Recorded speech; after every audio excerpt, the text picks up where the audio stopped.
There it goes.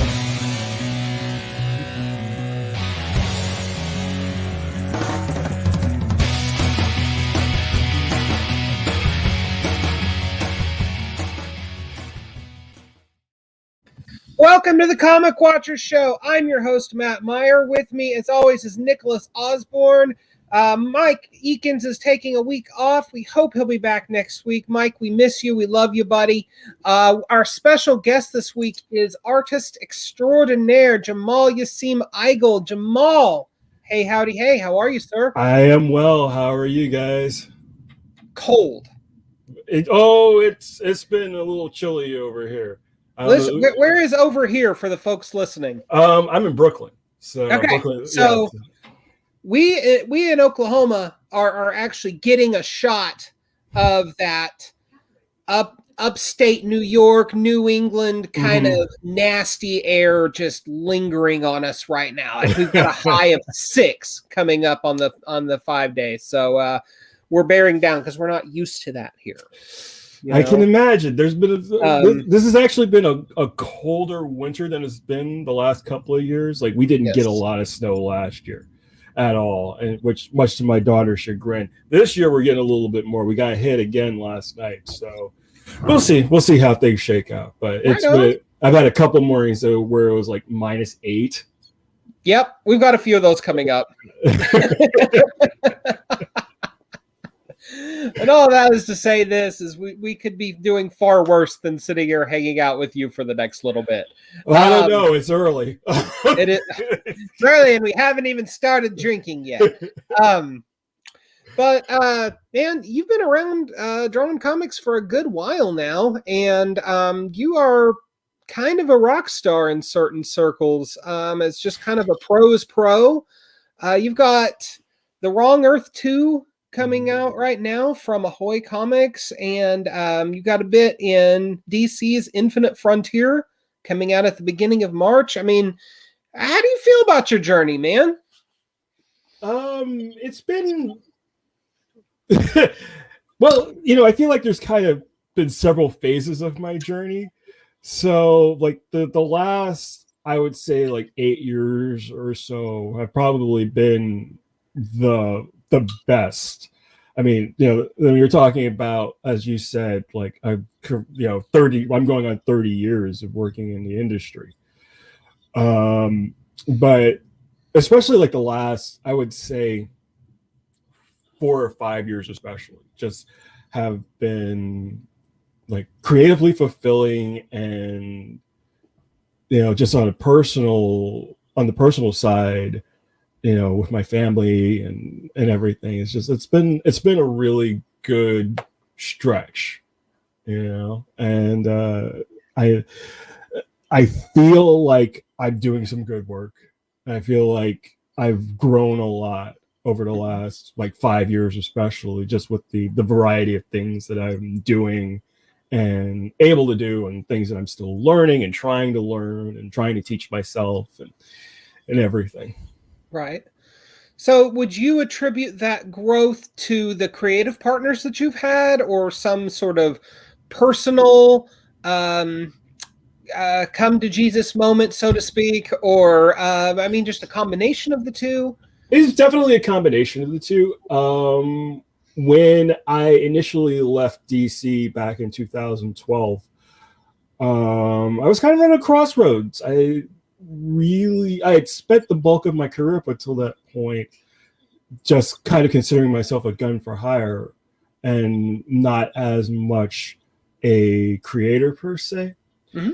So with Molly Danger and Venture coming back out, and then doing The Wrong Earth and the Black series, and then getting to do like in between, like doing advertising work and designing stuff for films and doing stuff for TV shows. Just the variety helped creatively. Like it helped me. It for a lot of it also forced me to either relearn things I'd forgotten that I could do, or learn new things, such as working in Illustrator or coloring in Photoshop, or I wasn't doing all of my own covers before. Now I'm doing all of my own covers. I wasn't writing, penciling, and inking stories, and in some cases coloring stories or writing for other artists before, prior to 2012. And now I'm able to do a little bit of everything. And then on a personal side, I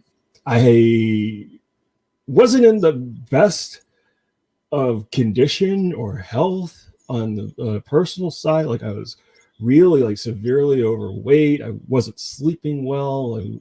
I was miserable.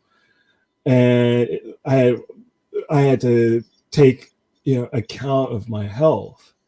And I lost a lot of weight, started working out regularly. I started sleeping at a normal time instead of forcing myself to work until like 2, 3, 4 o'clock in the morning sometimes. Mm-hmm. And spending time with my family, and spending time with friends, more spending time with my family now, because of COVID and everything. But before everything got locked down, I was taking more time to be an actual human being than just like a appendage with a pencil attached to the end. So that is excellent. Nick, go ahead. Yeah, definitely. I'm super excited to talk with you. Not a lot of attention is being given, I think, enough to Ahoy Comics, and you've got a new book coming out soon. And it's kind of following up on some work they've done before. What's your experience been like working with them so far? Ahoy is probably one of the best and most fun creative experiences I've had in a very long time. I mean, I love working with Tom Pyre, the writer, and he's also the editor-in-chief of Ahoy. And I'm friends with everybody there, and my relationship with Stuart Moore, who's the writer on Captain Ginger, goes back to us working together on Firestorm. So we had that relationship, and then the people that they've brought on board to do all of these fantastic series, like all of these like things that you wouldn't think to do, like just to be surrounded by that type of creativity and that sort of like mad insanity. That's my daughter. We love drop-ins. She just walked in from another studio. Dun, dun, dun, dun, dun. So,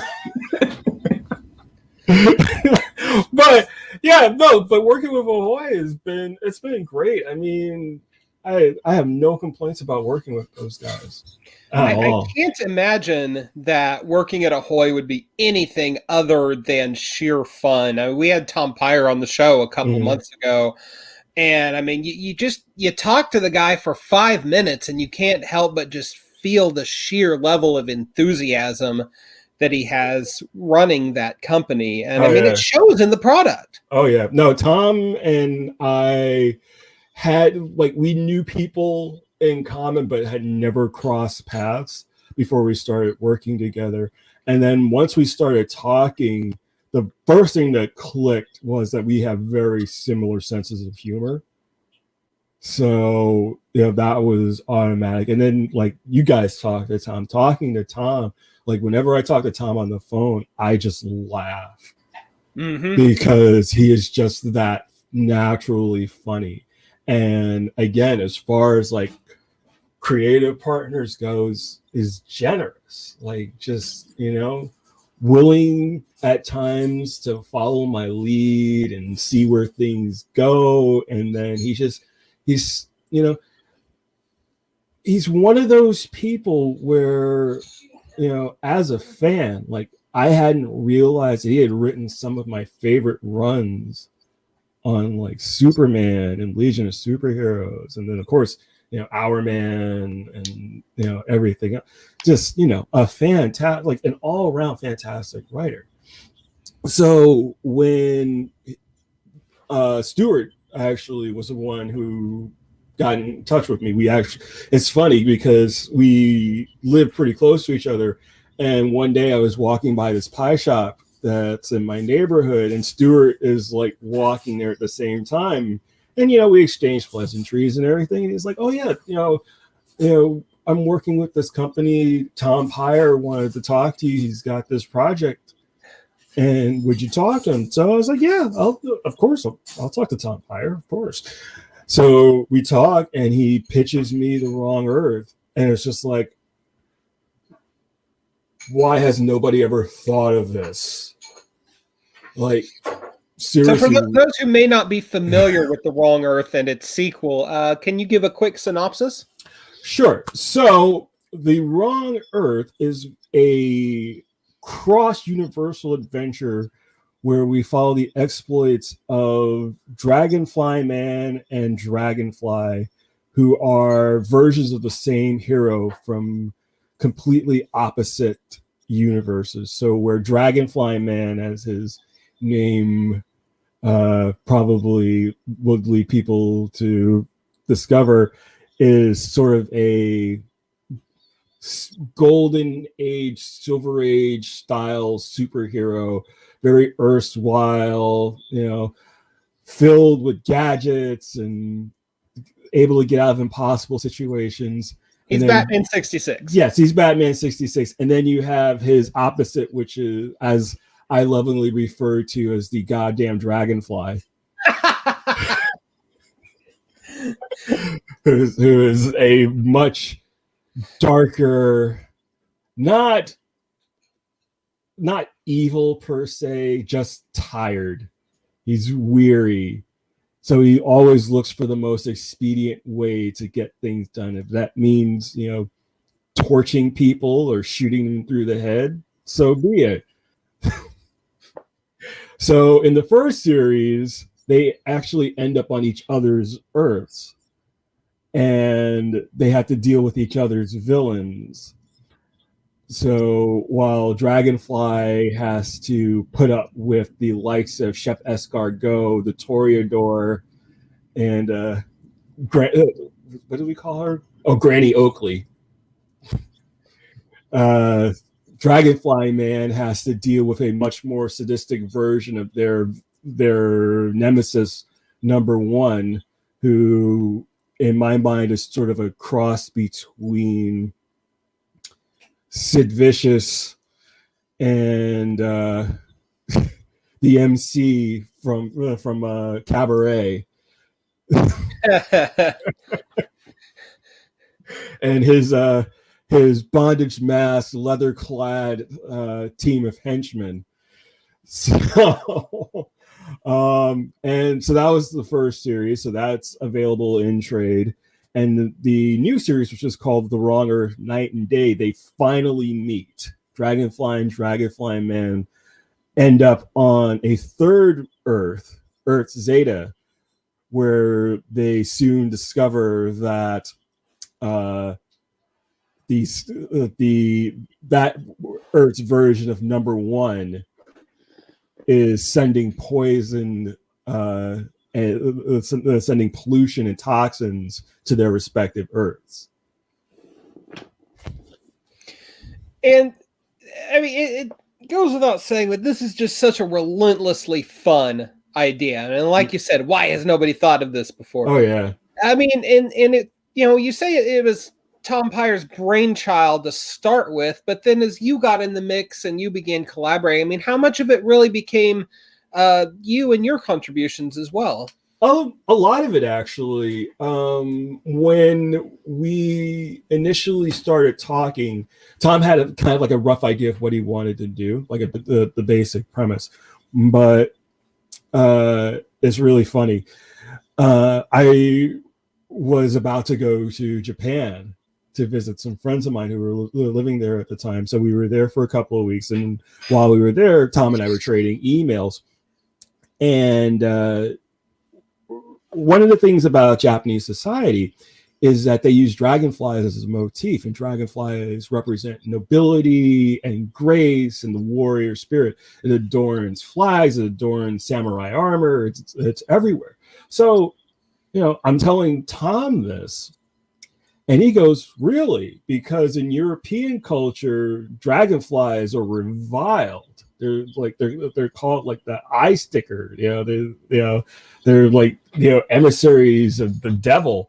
And I was just like, boom, that is our hero. That is the two sides of our hero. So I started just like designing everything around that, starting with Dragonfly Man, because I needed to establish the Silver Age and then reverse engineer the idea, and that's where the Dragonfly costume came out. And then of course there's also the Japanese influence as well, because I'm surrounded by manga. I'm anime for like 3 weeks, so Gotchaman and Moldiver and all of these like more action, Power Rangers and that sort of look. All of those elements kind of went into the Dragonfly Man, not Dragonfly Man, but the Dragonfly costume. And then with Dragonfly Man, I definitely went back and looked at not so much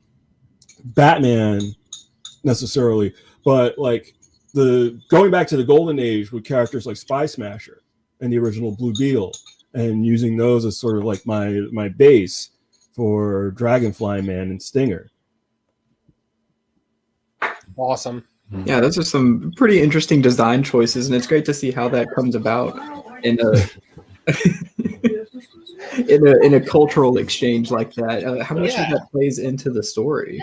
A lot, actually. For me, design, the overall design of each of the worlds kind of builds out of each respective Earth in the first series. So when you see Earth Alpha, everything in Earth Alpha is either 60s or 70s influenced clothing, or all the tech is concept technology that was never actually produced. I went and looked at old car designs, like concept car designs, and littered that. And then the mayor of Fortune City is Fred Gwynn from the Munsters. Car 54, where are you? The bank president is based off of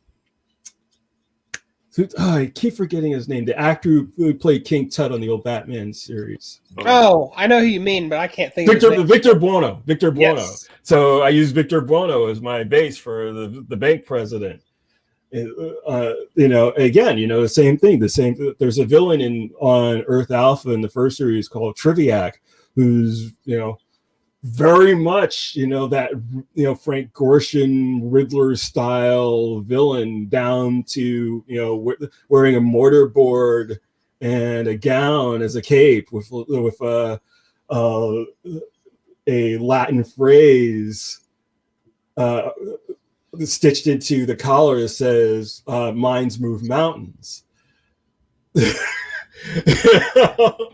So it's the same thing with Earth Omega. Earth Omega is dirty and filthy and grimy, and it's more based in our world, but it's also got touches, and I'll be very honest, very number one's henchmen are very much influenced by Two-Face's henchmen from Batman Forever. But that base idea is like that kind of random muscle bound, but wearing bondage masks so you can't see their faces, like giant numbers painted on their leather jackets, and that whole thing. And then with the new series Earth Zeta, the way that I think of Earth Zeta, it's basically if Sid Mead designed an Apple store. Everything is white and glistening and impossible. So that's the the base of that world. And design influences design. So as I'm designing characters, I'm thinking about the world that they're occupying. I'm thinking about the space that they're occupying. So it all comes together. One of the interesting things that I loved from the first series, and I hope we get to see a little bit on Earth Zeta in the new series, is the idea that in the bright 4-color world of Dragonfly Man, the mayor and the president of the bank are these super clean cut guys, and Dragonfly Man works with them to better the city, and Dragonfly gets there and he can't believe anybody would, why is the president of the bank calling the shots? What is that about? There's this awesome, and then of course in his own world, no elected official can be trusted. Oh, absolutely not. Absolutely the only place more corrupt might be Sin City. And just they're opposite extremes of one another, but they're heightened versions of the same thing. Right. And I wonder, if looking at that in just a broader social context, are we saying anything deeper, or are we just having fun with the idea of poking fun at officials in some capacity or another? There's always a tinge of politics. You can't avoid it. I think that, especially with the new series, we're literally tackling like industrial corruption. Yeah. In this case. So, so it's definitely, there's a I don't know if it's a conscious decision, but it's definitely there. Tom and I have very similar politics anyway, so that I am not adverse to whatever ideas that he wants to put down. Right. It's not slamming you over the head, of course. Right. There are ways to tell these kinds of stories without being exceedingly preachy per se, unless that's your absolute goal. But we do touch on it, especially once you get to issue 3. So elsewhere currently, you're back doing some work at DC. You've got up at for the Infinite Frontier one shot, and you getting your hands dirty a little bit in Future State. Tell us, for the boys and girls at home, what do you got cooking right now over there? The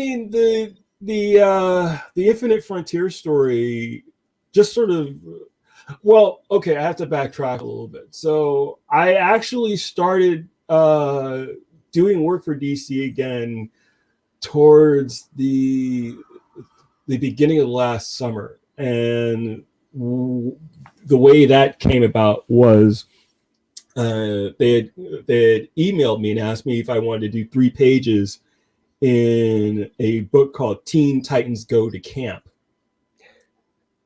which was a 3-page cyborg story, which is a cyborg's letter home.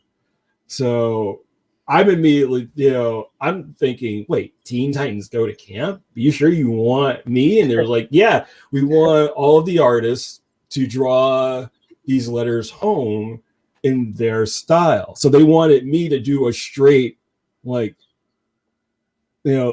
kind of straight story, but it's the Teen Titans Go version of these characters, but they wanted it in my normal style. So that was sort of like my first opportunity to, pencil, ink, and color a story at DC. And then after that, they asked me to do 2 pages in Legends of the Dark Knights, the death metal crossover. I did the B-Rex story in that, which again, it's, you asked me to do something weird, I'll do something weird. Like, how many opportunities are you going to get to draw, a story about the Bat T-Rex robot from the Batcave with Batman's brain and attacking Arkham Asylum. And not for nothing, that 3-page story is absolutely the crown jewel of that one shot. Well, I detract from any of the other creators. No, there's just something so beautifully pure about the concept. Well, that I give all credit to Marguerite Bennett, because she really she gave me a lot of meat to chew on with that one. So this they asked me. It's weird. Like they've asked me to do a few things, and because of my schedule, I just haven't been able to take anything longer. They've offered me like 2 issues here, 3 issues there, and I didn't have the time. But somehow I'm able to fit these little shots in. So like I did a Snickers ad, like a 2-page Snickers ad for them, and and now I'm penciling and inking this Infinite Frontier story with Philip Kennedy Johnson, and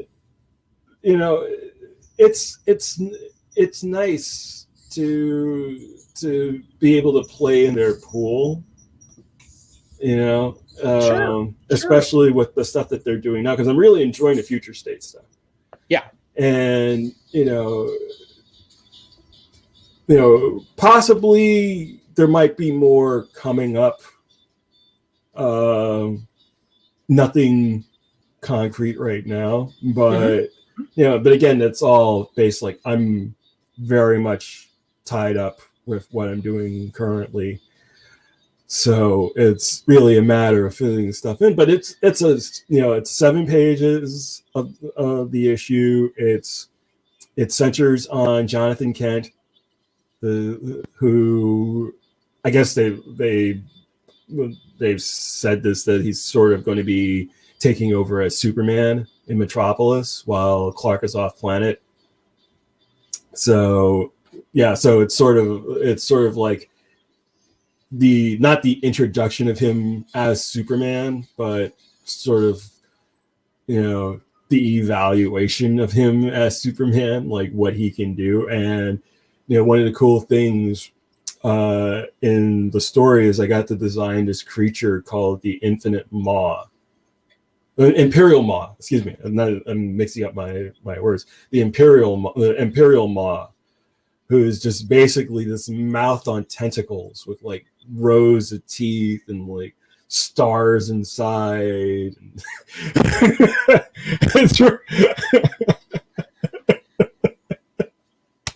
How's it felt going home? Well, I say going home, but how's it felt going back to DC after a brief sabbatical? I mean, you were there exclusively for a number of years, and spread your wings a bit as we discussed, and now you're dipping your toe back into their waters. I mean, how's it feel coming back home? It's nice. It's different.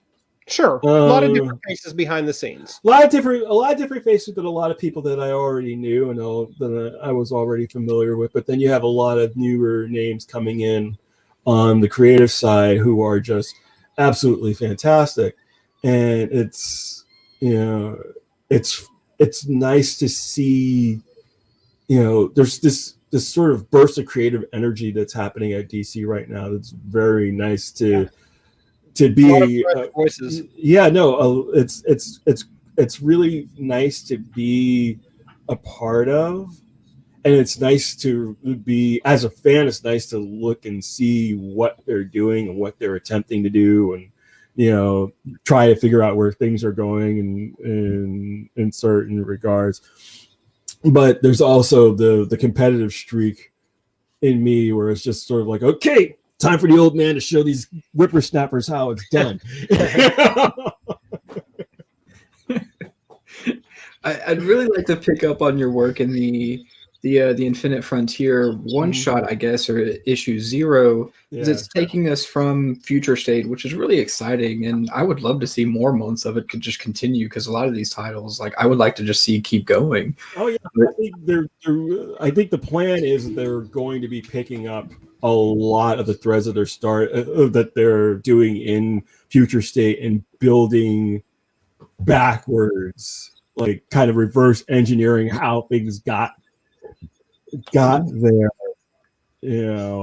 I'm looking forward to seeing like more Dan Mora work, because his Batman stuff is just phenomenal. Like Dan Mora beats on no matter how you slice it. Oh yeah, I've been reading Once and Future since issue 1. Like he's just phenomenal. And the same thing with Jorge Jimenez, and then just on the writing side, like Ram V and Phil Johnson and Marguerite Bennett and Joel, and I'm looking forward to Becky Cloonan on Wonder Woman, and it's amazing. Like there's just so much talent in this business. It's sickening, but it's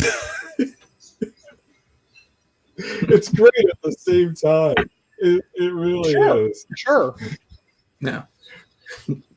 Because I mean, you've been a part of that for quite a while now, and seeing, how does it feel being next to all these fresh faces and putting this new spin on DC and being a part of that burst of creative energy?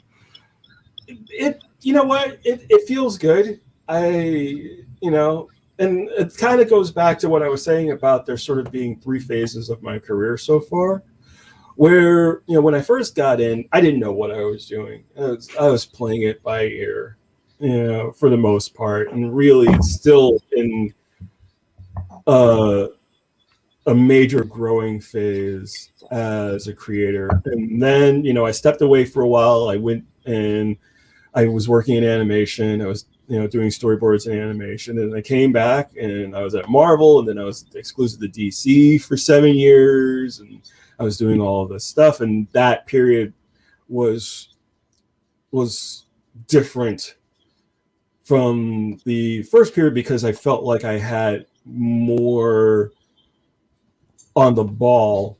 But during those almost 9 years that I was working, after I came back from California and came back from working in animation, those were the years where I was really experimenting and given the rope creatively to try things and design things, and sort of be able to leave my mark on some classic characters. And now, because the majority of my output is creator owned, and the majority of my output is things that I have some equity in, I'm able to come back and do things once in a while and have sort of a longer view. Like there's a sense of distance that I didn't have when I was exclusive at DC, because when you're exclusive, you feel like you're part of the team. You feel like you're part of the regular family. Now I sort of feel like, the special guest star, I mean, that's a pretty cool way to do it.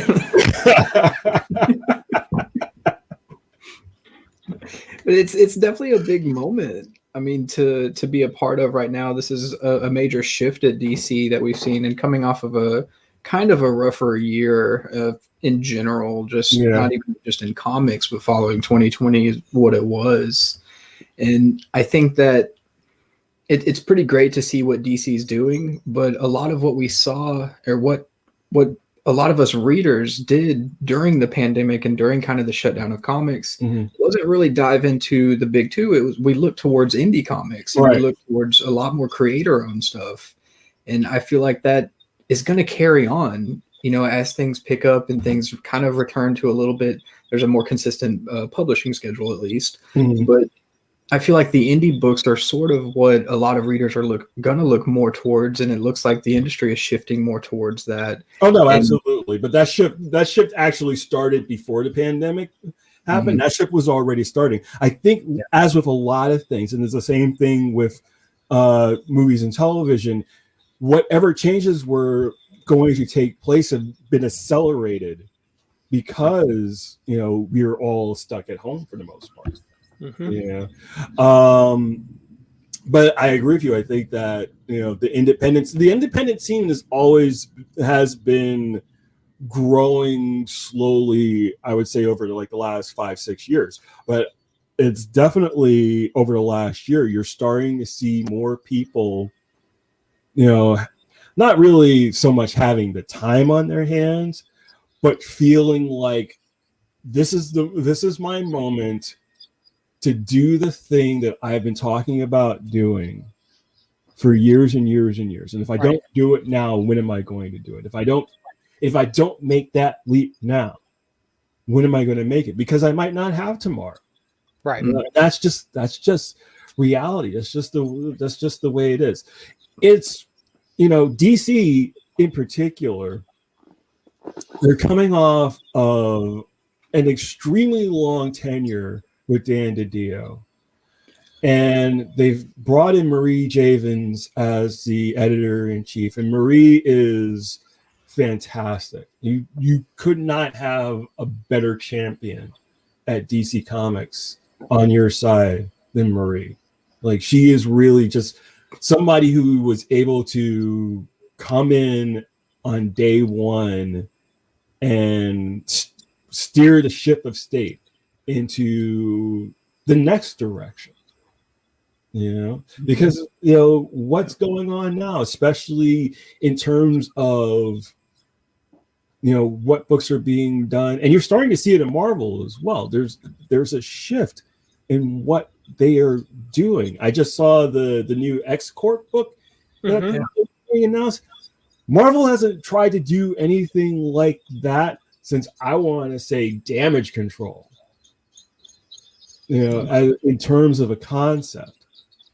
Maybe X Factor or Ecstatics. Ish. Yeah. But those, but again, they're stepping up. They're willing to take the chances. It's wonderful to see companies that size being willing to do it, because then that means that's going to open up opportunities for smaller publishers to take chances with stuff that they probably wouldn't have experimented with a few years ago. Right. Just because they wouldn't know whether or not there was a market for a book like that. Sorry, Siri. Well, that's, yeah. But I think this current renaissance that we're seeing in the independent field has a direct correlation to the flip in creator paths. Like, it used to be, you'd cut your teeth in the independent books, right, and then your goal was to get on at the big two and draw Spider-Man or Wolverine or whomever, right? Right. And now it seems the opposite has happened, and it's really morphed in the last 10-ish years or so. And again, to correspond with the rise of all these wonderful independent publishers is, you cut your teeth and you establish yourself on the big two book, and then you take that fan base that you've cultivated with you over to Boom, over to Humanoids, over to Image or Dark Horse, and you say, hey, this is me. Come with me for this ride. This is my vision. Come check it out. You've enjoyed this so far. And I'll tell you, the test case for that, to me, is Kieran Gillen. Because people got to know him over on the X-Men books and then Young Avengers, and then bam, dude's writing Wickdiv. Exactly. It just, that I don't believe that happens at any other time in comics history than in the last 10 years or so. Oh no, I would absolutely agree. Have gotten into some creator-owned stuff. I mean, what's that been like for you? Process-wise, artistically, so on. Oh, I sleep better. That's for sure. I bet. I'm not even kidding about that. Like, I have a set schedule. I have, things that there's a freedom to being able to produce things on a more realistic schedule. I'm getting to that age. I'm at that age where I cannot be the monthly guy anymore. I can draw 4 pages a week and do it really, really well. And, sleep, a good 6-7 hours every night and wake up and work out and walk the dog and be with my family and, all of the good stuff. I could not do that being a penciler for DC. Not in the same way, because I'm it's a grind. It is a grind.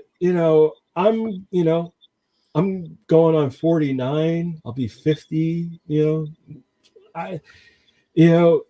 It's being a penciler in a monthly book, that's a young man's game or a young person's game. I don't want to, because there are a lot of talented women who are working in this industry as well. It's, again, it's sickening, but there's a lot of competition. There's a lot of work while competition. You got the Bilquis Evelys and Adrian Mellows and Becky Cloonan and Aletha Martinez. Marguerite Savage. Oh my God, Marguerite Savage's work is beautiful, absolutely beautiful.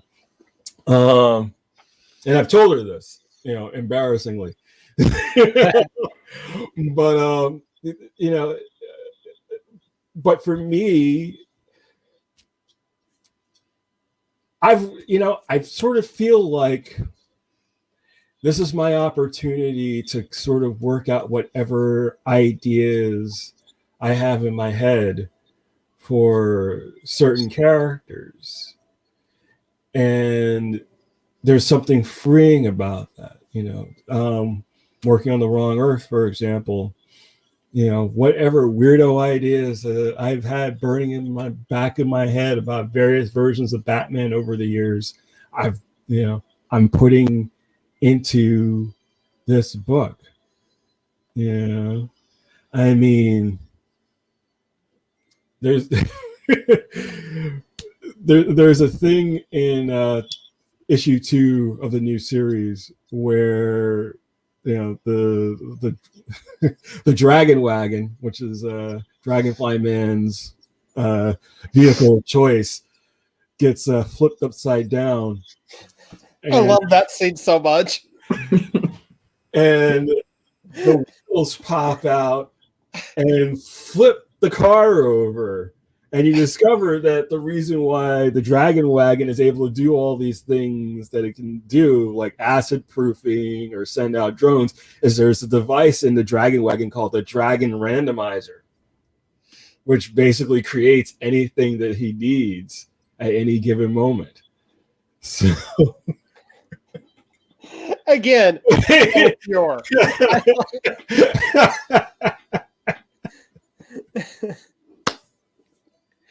So I mean, this is a character who has like special wing, like adhesive wings that catches bullets. Flutter and their translation. Just cool.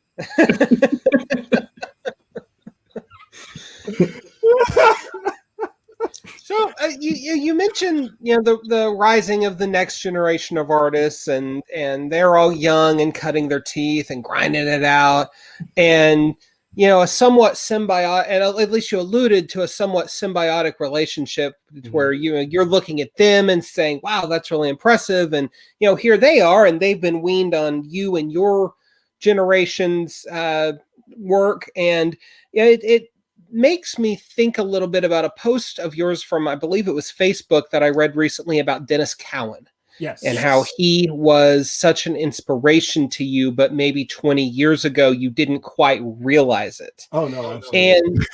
And well, I mean, Dennis Cowan, just one of the most, not only one of the most amazing artists ever, really, and I don't say that lightly.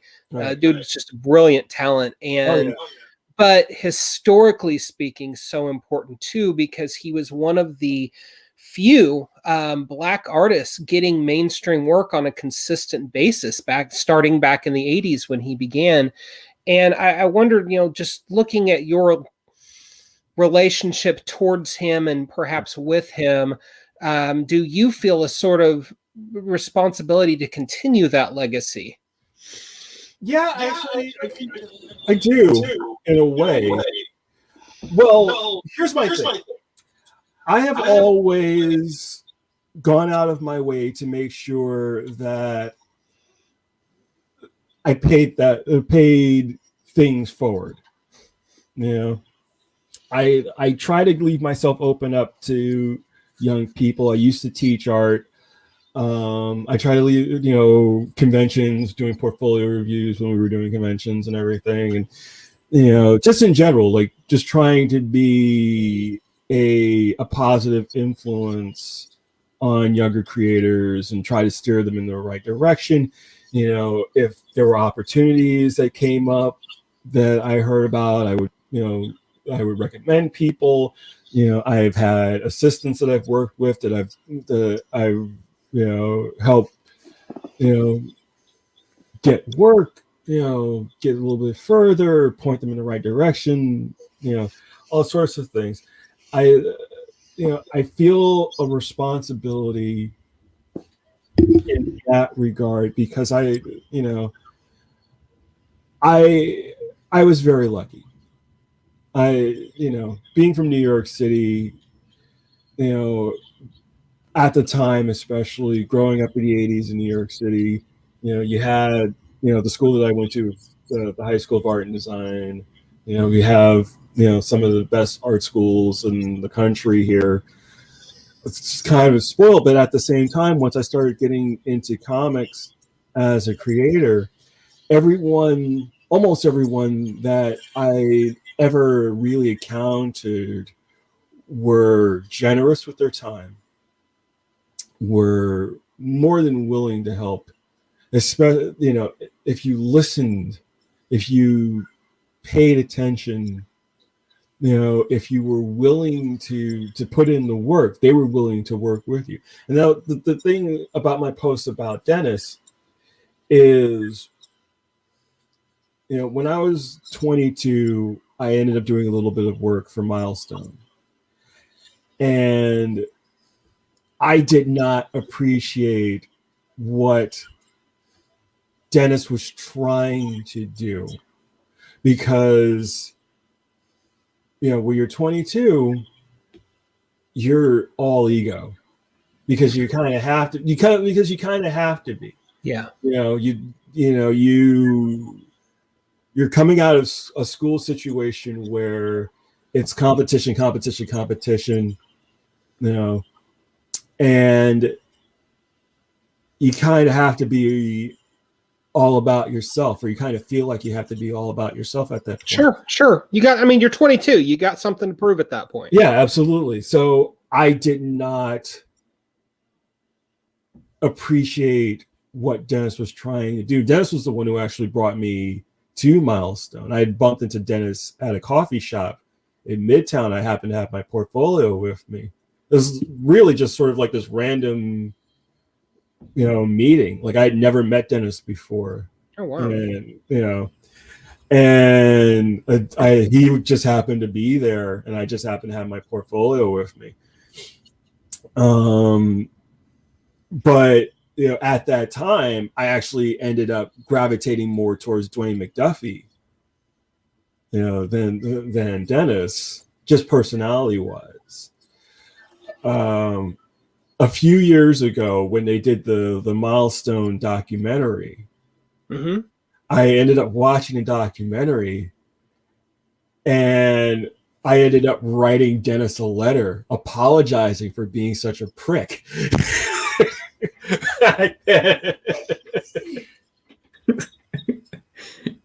Did he receive that letter? Yes, he did. He was very nice about it. I would imagine he received it with good humor. Oh yeah, no, absolutely. It was just because it was kind of like, there was a certain point, especially after Milestone ended up dissolving the first time, where you kind of felt like you had to take a side. So because I was closer to Dwayne, I ended up taking Dwayne's side over Dennis's side, which there really shouldn't have been a side, because and the part of the reason why I ended up apologizing to Dennis is because we had gotten to know each other a little bit better over the intervening years. And, I look back on it now and really feel like, and, Dennis's place in this industry is cemented. Dennis Cowan is a legitimate legend. And there's nothing that anybody can say or do that's ever going to take that spot away from him. But I don't think people talk about his generosity as much as they probably should. And I think that's something that really needs to be highlighted more. Yeah, definitely. I actually did not realize that you had put in some work there at Milestone. Yeah. I know in the last couple of years or so, there's been some talk about the Milestone Return, and then I guess it's been backburnered because of COVID and all that stuff. I mean, it's on. I've seen pages. Is it on? Okay. It's on. Okay, I stand corrected then. Is this looking at the country today, and without getting too deep into politics or anything, or social society or anything, is this the time for Milestone? And I say that not as like a caution, but I mean, it seems like it should be the time for Milestone is what I'm trying to convey. It absolutely is the time for Milestone, but I don't know if there was ever a time where Milestone should not have been in the mix outside of the myriad of machinations in corporate America. I think that, had things worked out differently, we would be talking about Milestone the way that we talk about Image today. I think it would have morphed into something a little bit different than what it started out being initially. I think that Milestone's initial launch was it was groundbreaking in a lot of different ways. Oh yeah, of course. But it also engendered animosity from other African American creators who felt like because Milestone had the rub from DC that they weren't black enough.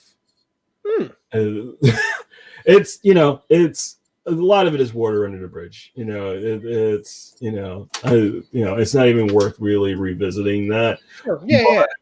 Yeah. But I think that now is definitely the time for a Milestone return. Oh yeah, absolutely. Nick, did you?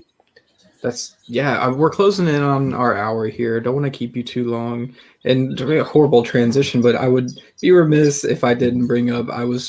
Couldn't help but scroll through your website before the show and noticed a couple of Xenoscope covers. And I love it. Okay, I mean, I saw really the most right awkward transition and segue we've ever had. The worst one ever, and I will gladly take that. I have to ask, how is it different working with a company like Xenoscope? I saw Ralph Tedesco tweeted today asking people, like, what is the issue with cheesecake covers? Like, why do you not like them? And yours are not really that cheesecake. I mean, Red Agent and Robin Hood are, those, but not for lack of trying. But I think that's just me. Like, when I was doing this, I mean, I sought out doing covers for Xenoscope because I wanted to try my hand and see if I could do like the sexy sort of cheesecake. But they didn't really want me to do cheesecake. They wanted me to do action. Yeah. So sort of like actiony cheesecake, like kind of actiony cheesecake. I've got no problem drawing nudes, but they never ask me for a nude cover, dude. It's just like, okay, we want to have Red Riding Hood fighting a giant orc with like a chainsaw gun. Okay, I think that the closest I came to doing like like a sort of like typical sort of cheesecakey cover is probably the Van Helsing cover, the Robin Hood Van Helsing cover. I don't know if that one's on my website though. I didn't see that one. Now I'm No, disappointed. Yeah, it's out there. If you look for it, you'll find it. I'm going to. Yeah, so I think that's probably like the closest. But even then, it's they're just sort of like back to back, and then on one side there's like bats flying off, and the other just doves, and you know, it's high end cheesecake, I guess. You know, but. I love that.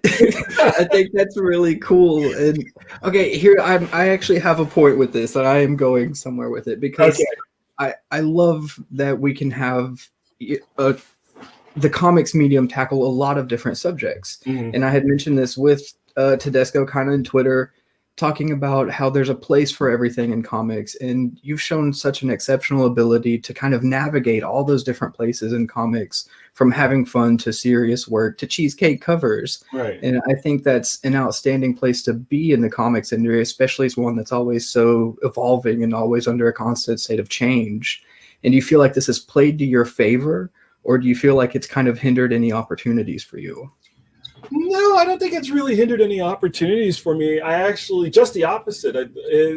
Occasionally I find myself in a position where I want to be challenged to do something. I want to be, I take it upon myself to try and do something different, something outside of my wheelhouse. A perfect example was a few years back. Larry Hama and I ended up doing something together for the Smithsonian, and basically what it was sort of a parody of Huey, Dewey, and Louie. So I'm literally drawing my version of Don Rosa. Like, and I don't do super cartoony very well. Like, that's just not something that I'm comfortable with. But that forced me to kind of break down how you would do something like that. So since then, I'll give you another example. I did a cover for Archie versus Predator 2, where I had, Riverdale Archie, traditional cartoon Archie, Hot Dog, and a Predator. And so that's another cover. And then we previewed it this past week. It's on Ahoy's Instagram page, but the cover for The Wrong Earth Night and Day #6, I did it's Dragonfly, but drawn like a Bruce Timm character. Oh, cool. Dragonfly Man drawn like a Dick Sprang character, and Stinger in the middle drawn in my normal style. And that's really, excuse me, that range is really what's so exciting about any project that you're attached to, because there's such it may be an eclectic mix, but it's also outstanding and remarkable. And I mean, from your work with way back going in Milestone and all the DC and Ahoy, and your website says you've got acting on the small screen to voiceover commercials. Yeah.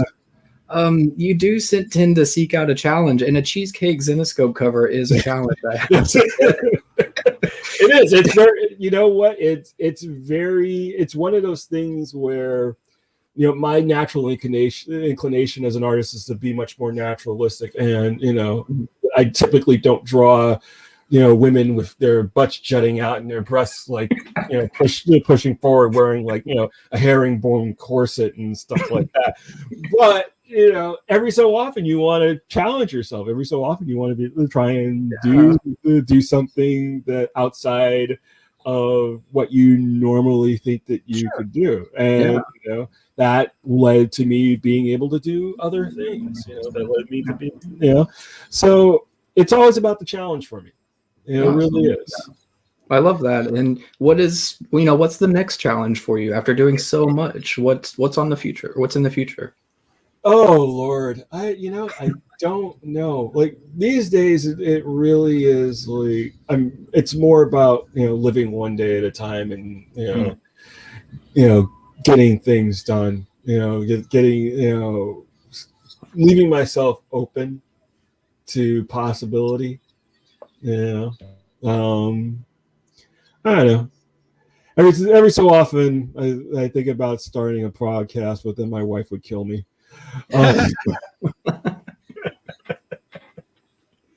I mean, you can always come on here. Comic Watch is glad to have you. I appreciate it, but Absolutely. I have to limit my podcast appearances to at least like once a month at this point. So, Oh, well, then we feel relatively honored to have had you. It's So, true.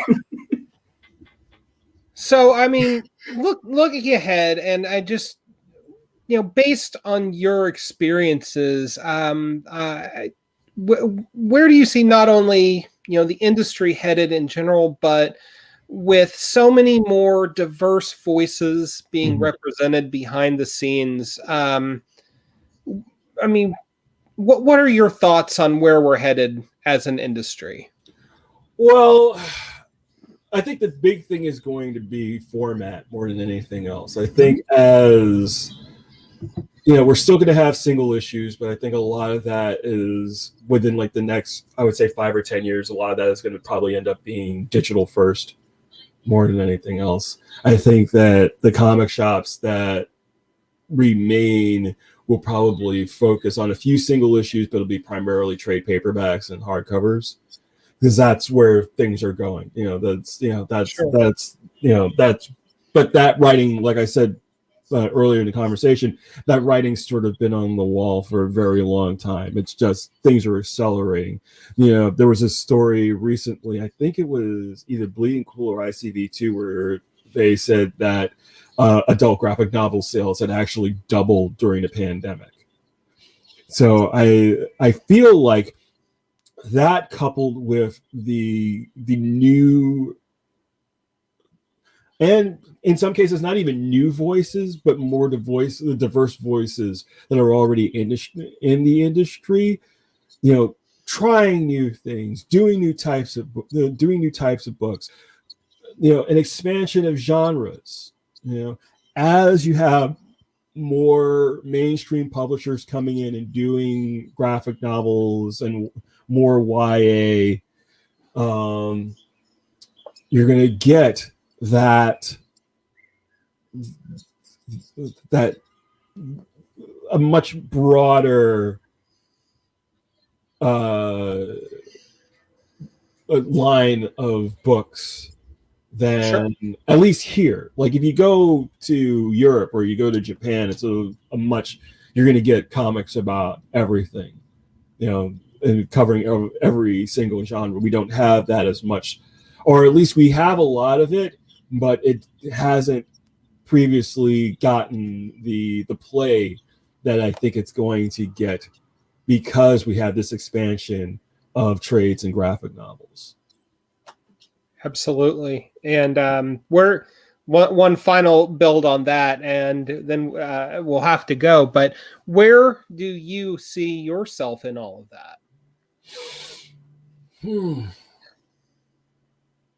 That's a really good question. I am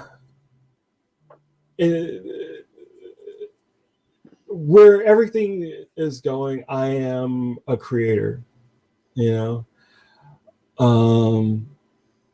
want to create new things.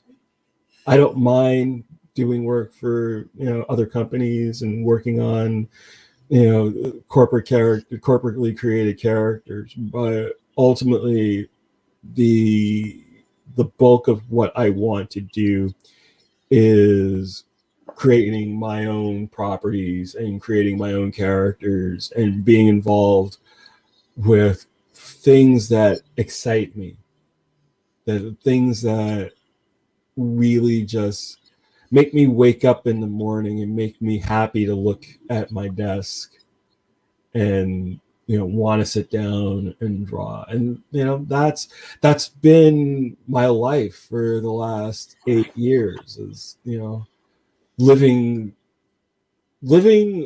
a life but loving what I do again, which I was kind of on the verge of losing that for a long time. Right.